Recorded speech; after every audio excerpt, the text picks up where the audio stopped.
বলছেন ইমাম কুতুলুবগা রহমাতুল্লাহ আলাইহি সহিহ বলেছেন। হাদিসটি কি বিশ্ববিখ্যাত বর্ণনাকারী হযরতে আলকামা ইবনে ওয়াইল ইবনে হুজুর নিজের পিতা থেকে বর্ণনা করেন। তিনার পিতা বলছেন নবী পাক সাল্লাল্লাহু আলাইহি সাল্লাম কোথায় হাত বাঁধতেন?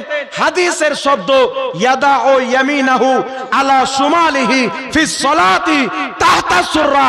তিনি বলছেন নবী পাক ডান হাতকে বাম হাতের উপরে রেখে নাভির নিচে বাঁধতেন। জোরে বল সুবহানাল্লাহ। আরেকটি সহিহ হাদিস নেন, নবী নাভির নিচে হাত বাঁধতেন।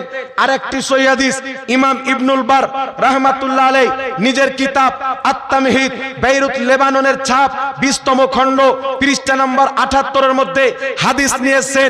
বিশ্ববিখ্যাত বর্ণনাকারী উকবা বিন সাহবান রাদিয়াল্লাহু তাআলা আনহু বলছেন ফাসাল্লি লিরাব্বিকা ওয়ানহার।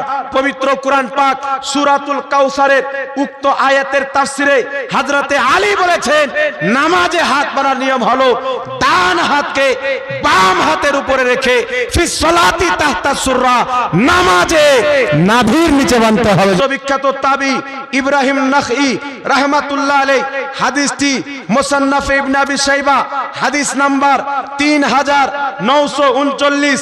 ইব্রাহিম নাখঈ বলছেন নামাজে হাত বাঁধার নিয়ম হলো নাভির নিচে হাত বাঁধতে হবে।